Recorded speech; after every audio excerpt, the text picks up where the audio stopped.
hier, plein phare sur le salon de Shanghai. La Chine ne connaît pas la crise et les constructeurs du monde entier rêvent de cet Eldorado. Le salon de Shanghai, un salon unique. Un break familial avec les performances d'une Ferrari. Audi a osé le RS6, nous l'avons essayé en exclusivité. Nos limites sur les routes et autoroutes de Bavière. Et sur les autoroutes allemandes, il y a des portions sans limitation de vitesse comme ici. Avec le 2008, Peugeot arrive à son tour sur le marché des petits SUV. Est-il le meilleur, comme le promet Peugeot? C'est l'essai d'Automoto. Les chauffeurs de choc, une profession méconnue à qui les personnalités les plus influentes du monde confient leur vie. Comment sont-ils formés? Quels secrets cachent leurs voitures blindées? C'est le grand format de la semaine. Bonjour à toutes et à tous, bon dimanche, ravi de vous retrouver en direct. Bonjour Marion. Bonjour Denis, bonjour à tous. Et dans quelques minutes, à ne pas manquer ce reportage sur les chauffeurs de choc avec des images et des voitures qui vont se casser notamment lors des entraînements. Mais... Allez, dans notre grand format, Marion, ce matin, on va s'intéresser à des hommes de l'ombre, des hommes discrets, les chauffeurs de personnalité. Eh oui, ils transportent des stars, des hommes d'affaires, des hommes politiques, avec pour but d'assurer leur sécurité. Alors, qui sont ces hommes? Comment sont-ils formés? Quels véhicules conduisent-ils? Boris Rubagotti les a suivis pendant plusieurs jours et il a notamment assisté à un stage particulièrement impressionnant du côté de Belfort. Et il s'est mis surtout dans la peau d'une personnalité. Grand format, les chauffeurs de choc. Regardez, ça bouge.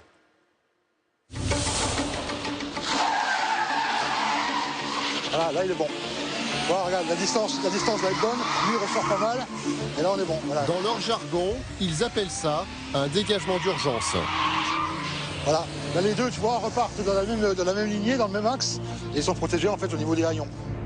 Sous la houlette de Christophe Gury, depuis 15 ans dans le métier, stage intensif de formation sur une ancienne base militaire américaine près de Belfort.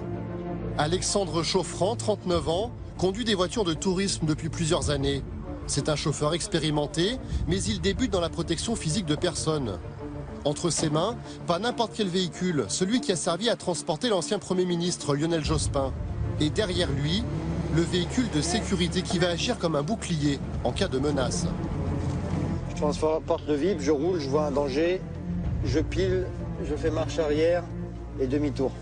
Pour essayer de se dégager. Voilà, donc c'est parti. Le véhicule d'Alexandre est entièrement blindé, 2 tonnes 3, 600 kg de plus qu'une 605 normale. Allez, vas-y. Une bête qu'il faut apprendre à maîtriser. Et je repars.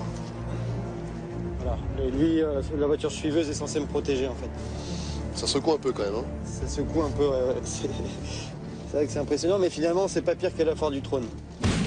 Qui sont ces chauffeurs de choc qui assurent la protection des hautes personnalités? Et comment sont-ils formés à faire face aux situations les plus risquées? Dans les locaux de cette entreprise de transport de personnalités située en région parisienne, briefing matinal du chef Pierre-Yves. L'itinéraire numéro 1 qui dure 18 minutes sur une distance de 4 km. Pierre-Yves est un ancien militaire parachutiste reconverti il y a 3 ans dans la conduite de sécurité. Pour nous montrer comment il assure chaque jour la protection de ses prestigieux clients, il a préparé pour nous un transfert au cœur de la capitale. On a pris en compte les points de sécurité au niveau des commissariats, au niveau de la place Beauvau, en cas de problème s'il y a besoin. Les chauffeurs de sécurité prévoient toujours 3 itinéraires, tous scrupuleusement repérés en amont. Rien n'est laissé au hasard. Et avant chaque départ, le véhicule fait l'objet d'une fouille très minutieuse. La première étape sera bien sûr de faire un tour extérieur du véhicule, voir s'il n'y a rien, sans toucher à quoi que ce soit. Je regarde bien partout. Pierre-Yves recherche tout ce qui pourrait représenter une menace pour le client. Tracker, micro, mini-caméra, voire engin explosif pour les personnes dont la vie est en danger. Pour cela, un matériel sophistiqué digne des films d'agents secrets. Au niveau de l'essieu, là, il peut y avoir un piégeage de type grenade ou autre. Là, oui, ça peut être beaucoup plus dangereux. Donc là, ça me permet quand même d'aller plus loin que en rampant. Vous voyez, par exemple, là, l'essieu. Et sur une mission à haut risque, une fouille peut durer jusqu'à 4 heures. Un kit médical accompagne par ailleurs le client dans son déplacement à l'intérieur de ce qui est un véritable bunker roulant. Nous avons pu rentrer dans la peau de ces personnalités sous haute protection pour nous escorter 4 personnes dans 2 véhicules, dispositif classique. À cette place s'assoient habituellement des chefs d'entreprise parmi les plus influents de la planète, des grands patrons français du CAC 40, des oligarques russes ou encore des capitaines d'industrie américains. Le blindage en Kevlar de la carrosserie résiste à une attaque au fusil mitrailleur. Les vitres font 32 mm d'épaisseur, les portières se ferment à l'aide de vérins. On ne voit pas trop ce qu'il pourrait nous arriver à l'intérieur d'un tel engin. Et pourtant, Pierre-Yves et Boris sont toujours sur le qui-vive. Boris, à gauche sur l'écran, c'est notre agent de protection. On s'arrête surtout sur les comportements qui sont, je dirais, anormaux, que ce soit sur les véhicules qui circulent autour de notre véhicule à nous et sur les personnes à pied. Les piétons, ils représentent en effet une menace importante, comme le montre cet exercice lors de notre stage de formation, où un agresseur jette un cocktail Molotov sur le véhicule. Et voilà ce qui peut arriver quand on oublie de verrouiller sa portière. L'une des angoisses des chauffeurs de sécurité, c'est ainsi les embouteillages, les stops ou encore les feux rouges. En fait, le véhicule, pour assurer sa sécurité, se doit d'être mobile. À partir du moment où il est immobile, il est plus vulnérable et il peut être touché. Une autre angoisse, les intersections, l'endroit propice pour se faire percuter par un véhicule ennemi. Un carrefour, c'est l'endroit idéal pour une embuscade. Le véhicule a besoin d'un minimum de place pour prendre de l'élan, un minimum de distance. Donc à partir d'un carrefour, il peut nous attendre un peu plus loin et prendre la vitesse nécessaire pour nous percuter.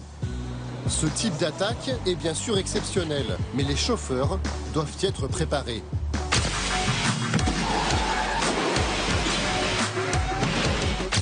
Et pour cela, ils suivent des formations de choc. Retour sur l'ancienne base américaine près de Belfort pour une séance vidéo où les gestes au volant sont décortiqués. Là, on a la main, elle fait ça, que l'intérieur du volant, elle mouline. Un tout petit trou dans la chaussée, pas grand-chose, ne serait-ce qu'un caillou.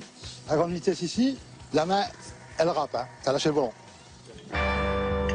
Dernier détail technique à régler avant de passer aux choses sérieuses. Les stagiaires vont tomber dans des guet-apens et pour s'en sortir, ils n'auront pas le choix. Ils vont devoir foncer dans le véhicule ennemi. Nous sommes montés avec Alexandre, notre chauffeur en formation, port de la minerve et du casque, obligatoire. Au démarrage à l'entrée du tunnel, tu pars avec ce rétro-là, tu regardes par l'autre, c'est la même chose que samedi hier. Tu regardes avec celui-là, d'accord? Quand tu es rentré dans le tunnel, tu regardes à l'intérieur du rétro. Tu devras voir normalement apparaître la voiture qui est au milieu. Le véhicule dans lequel nous sommes, c'est le véhicule de sécurité, celui qui est chargé d'assurer la protection du véhicule client. L'exercice consiste à simuler une attaque du convoi. Alexandre va donc devoir se débarrasser du véhicule agresseur. Autant vous le dire, il va y avoir de la casse.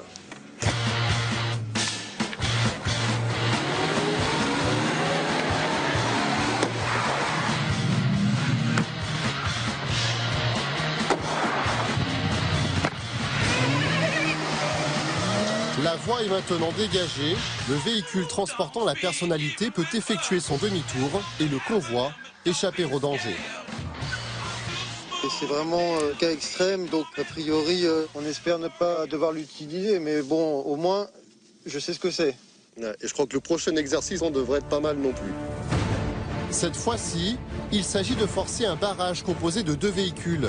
La technique est simple, il faut aller tout droit et viser en plein milieu.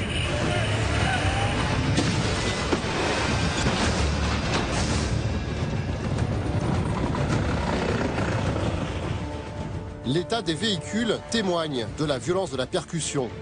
À l'approche du point d'impact, effectivement, le stress monte un peu et en fait on y va, quoi. Enfin, il faut bien calculer l'angle d'attaque et à partir de là, il faut foncer, hein.